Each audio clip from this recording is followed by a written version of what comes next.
Alright guys, working on this old Tecate friggin' Stator again. Moral of the story, I got 3 bolts out. I broke 2 of them off, but I just heated them up and pulled them out. I went today and bought some new bolts that would fit it. Just in case anybody's wondering, it's M4 by 0.17. I couldn't find the screws. They do have them at Lowe's, they just didn't have them in stock. These are the actual bolts with the bolt head. But the bolt head, thick-wise, is actually skinnier than the head of the actual old screws, or the screw head. Try to give you guys a closer up. So I don't think it's going to get in the way, as long as I have clearance to, yeah, see that one's all chewed up. But anyway, I don't think I'm having any clearance issues. I was hoping to get stainless steel screws, or stainless steel bolts. This size would be pretty much ideal. They won't screw up. But I had one, most of them that broke off like this. Here we go. Broke off like this, so there was only this much in the actual housing. This much was sticking out. I had one that broke off that was pretty much flush. So I tried. It's been being sprayed for 2 or 3 weeks now with PU Blaster. I heated it up a few different times just to try to get the rust to break loose. I don't know, I couldn't get it out, so I went and decided to get the easy out. And got all the way through with the easy out. Couldn't get it out. Heated it up and got to move just a little bit. Couldn't get it anymore, and then I started trying to whack it with a punch and whack it with a flathead screwdriver and try to get it to turn. I sprayed it a bunch more. Couldn't get it to move, so finally decided, fuck it, I'm going to drill it out. Had it in the vise like this, and then to drill it out, I had to flip it like this. When I flipped it like that, I drilled the wrong one out. I should have drilled this one. I didn't look at the other side. I drilled this one. So I was like, shit. So I went ahead and drilled this one. I was like, fuck it, I'll just oversize both of them. Went up to the parts store, got some M5 bolts. Got back, they were too small. M5, I don't remember where I put them. Anyway, M5 was too small, they were more like an M6. So I said, screw it. Went back to the parts store and bought this cheap tap set. I used to have one. A buddy of mine let me borrow it for like a year or two. Decent tap set, so I was like, fuck it, I'll just buy that. And then I drove them out to M6. So now I just gotta wait for Lowe's to open back up. I'm just gonna buy some M6.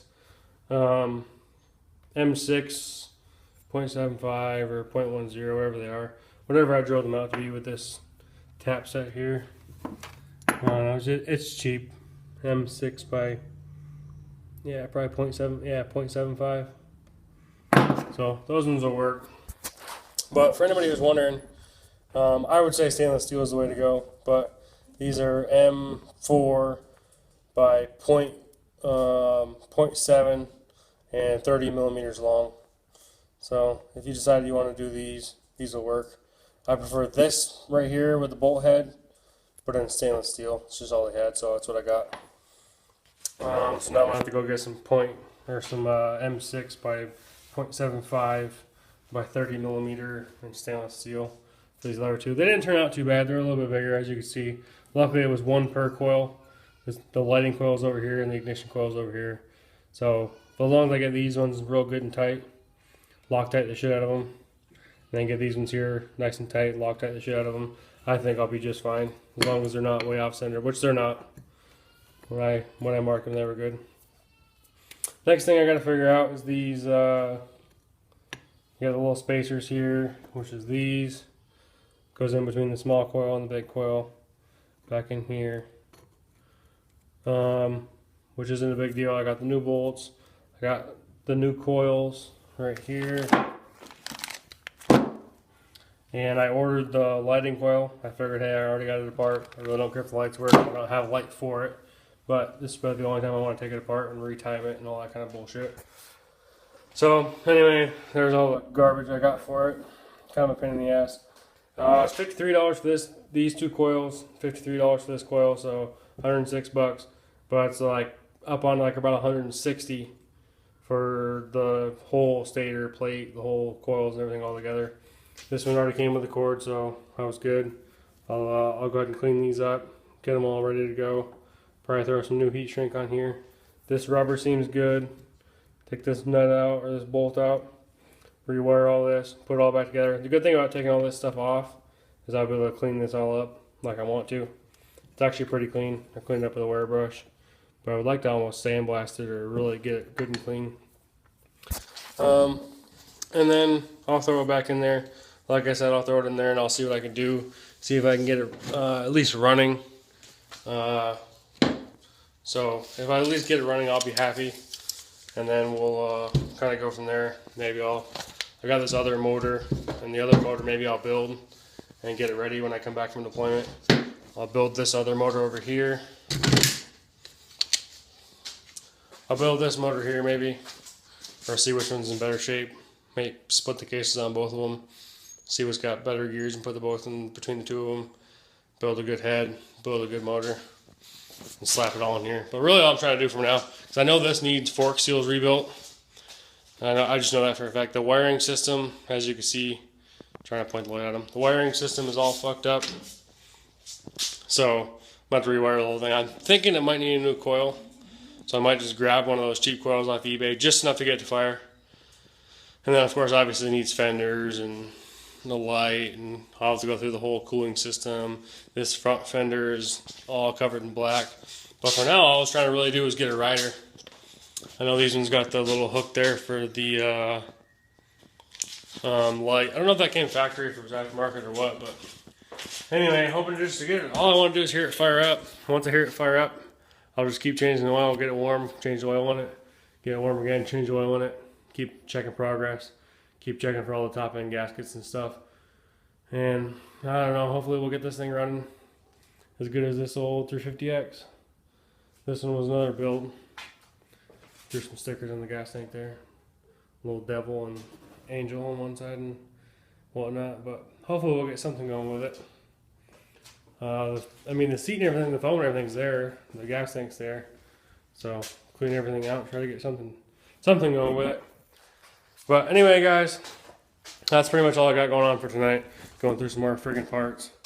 Trying to save myself a quick buck on this stator plate, basically.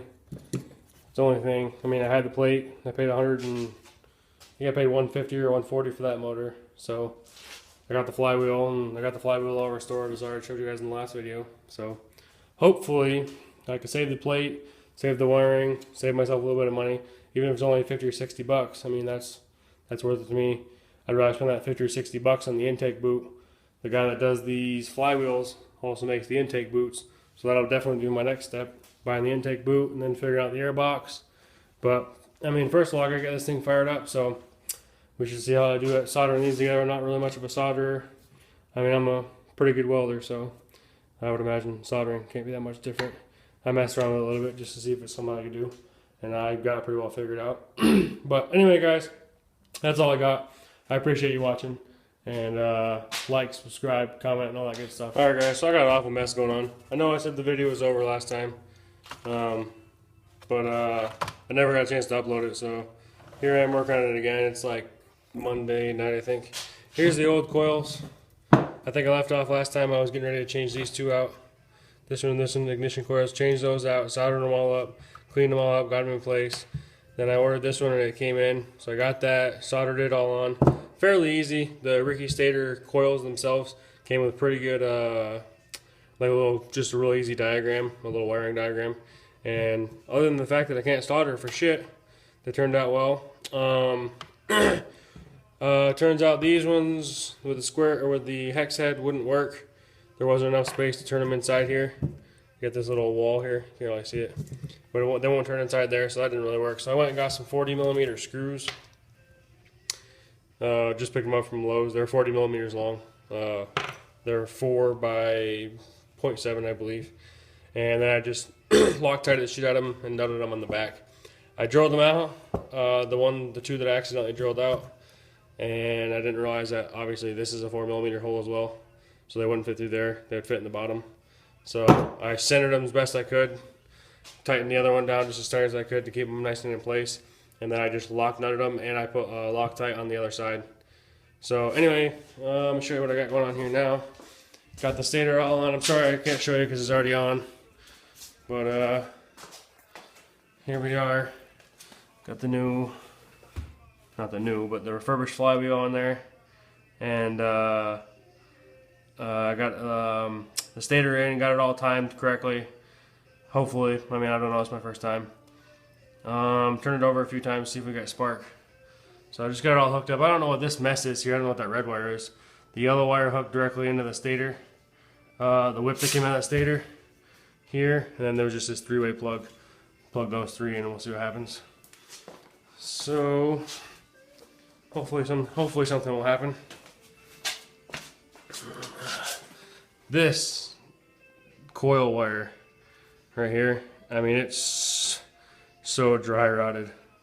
Like I can't even barely curl it. That bend right there feels like it's gonna crack in half. What I like to do when I'm testing for fire is take a set of vice grips and just clamp it to whatever you're grounded out on. And anyway, dim the light a little and see if I can crank this thing by hand. See if we get any fire. Oh yeah, looks blue.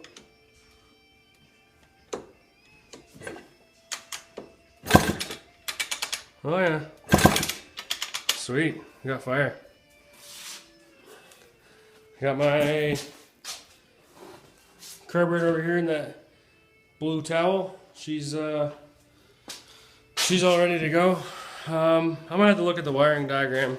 I'm gonna clean up all these wires before I try to start it, because I got it ran right now behind the muffler, or behind the fatty pipe. So I don't know, we'll see.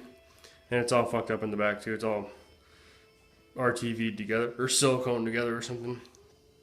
But man, that's a lot of work. Sending the flywheel, finding a flywheel, finding a parts motor, taking the flywheel out of this one, figuring out how to pull it out, cleaning up the stator plate, sending the flywheel out to get fixed, getting it back, shipping my way and his way, 2 or 3 days lapse, then ordering the one stator coil thinking it was both, then ordering the other one, then messing around with these whole bolt deals on which ones to bolt the coils to the stator plate, and then all that garbage, and then ordering all the other OEM hardware from Bike Bandit to bolt it into the thing, onto the crank and into the crankcase. What a pain in my ass. It's really nice to finally see this baby fire. She ain't pretty, and the shocks are wore out all around. Clutch cable so wore out that I don't even think it'll pull the clutch back. I did pull the clutch back manually, just with a lever. But other than that, I'm happy. So maybe this weekend we'll throw that carburetor on there, clean that tank out, throw a little bit of mixed gas in there and see if we can get it to fire. I don't even dare drive it because the chain's so loose. I don't want to crack a case or anything like that. I might pick it up, somehow jack it up or something like that, just to see if I can get it through the gears if I do get it running. But getting away from myself now. Need to get some water in it. I changed the engine oil, or the crankcase oil, and we'll go from there. Anyway, sorry for babbling. That's all I got. This time the video is really over. I'm gonna post it now. Anyway, thanks for watching. Like, subscribe, comment, all that good shit. Thanks, guys.